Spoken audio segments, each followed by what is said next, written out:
kalau Pak Menteri nggak mampu, mundur aja Pak Menteri. Pak Menteri nggak paham tentang kehutanan.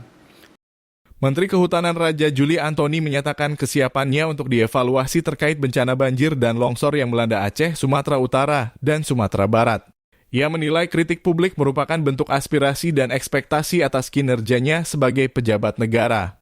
Selesai rapat bersama Komisi 4 Dewan Perwakilan Rakyat pada Kamis 4 Desember 2025, Raja Juli menegaskan bahwa dirinya hanya bertanggung jawab bekerja seoptimal mungkin sesuai kapasitasnya. Merespons desakan agar dirinya mundur dari jabatan, Raja Juli menyebut bahwa posisinya di kabinet merupakan ketetapan dan kehendak Tuhan. Ia menuturkan kekuasaan adalah milik Allah dan pencopotan menteri sepenuhnya merupakan hak prerogatif kepala negara. Sekretaris Jenderal Partai Solidaritas Indonesia ini menegaskan bahwa ia menghormati seluruh kritik namun tetap fokus menjalankan tugas hingga ada keputusan berbeda dari Presiden. Dalam rapat dengan Komisi 4 DPR, anggota legislatif dari Partai Keadilan Sejahtera Rahmat Saleh menyinggung contoh pejabat Filipina yang mengundurkan diri karena merasa gagal menangani banjir. Ia menyebut dua menteri di bawah Presiden Filipina Ferdinand Bongbong Marcos Jr. memilih mundur pada 18 November karena terkait penyelidikan dugaan korupsi proyek pengendali banjir.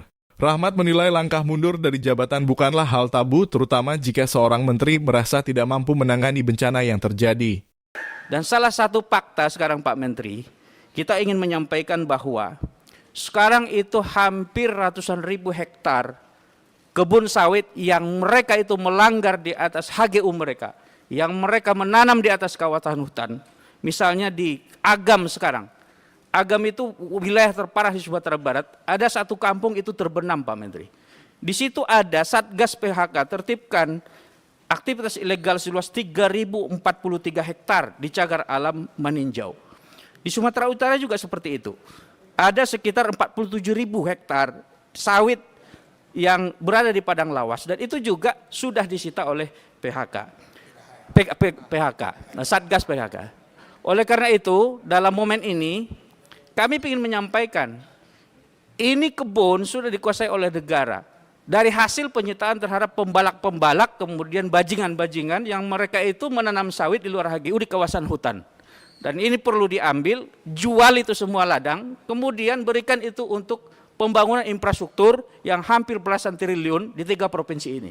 Jangan sampai sekarang di tengah TKD yang sedang menurun dari pemerintah pusat ke daerah, dihantam lagi oleh bencana banjir, kemudian diberikan lagi ke daerah untuk membangun, itu tidak bisa.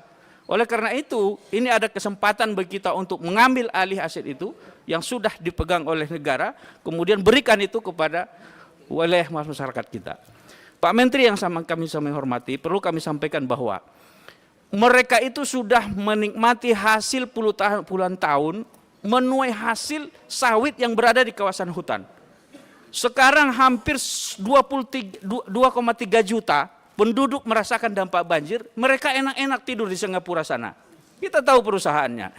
Mereka tinggal di luar negeri, tapi uang mereka keruk, kemudian sekarang masyarakat menikmati banjir. Nah, oleh karena itu jangan sampai mereka menikmati kopi melihat kita menderita, kemudian tidak dihukum, hanya diambil lahan itu. Yang selama ini mereka dapatkan kemana? Mereka harus hadir, datang bertanggung jawab kepada masyarakat yang terdampak banjir. Betul. Bapak Menteri yang kami hormati, satu nyawa bagi itu sangat berharga. Sekarang hampir 765 meninggal per kemarin, 650 belum kita temukan. Ini bencana besar, bukan main-main. Oleh karena itu, saya pernah membaca ya, tanggal kemarin, itu tanggal 18 November, itu kabinetnya Pak Ferdinand Marcos di Singapura, di Filipina. Mereka itu banjir penyebabnya, tapi gentleman dua menterinya mengundurkan diri. Karena menganggap tidak mampu mengatasi itu. Jadi bukan sesuatu yang salah juga, kalau menteri yang tidak sanggup mengatasi ini mundur juga. Itu adalah tugas yang mulia menurut saya. Demikian, Assalamualaikum warahmatullahi wabarakatuh. Baik, terima kasih Pak Rahmat Saleh. Selanjutnya.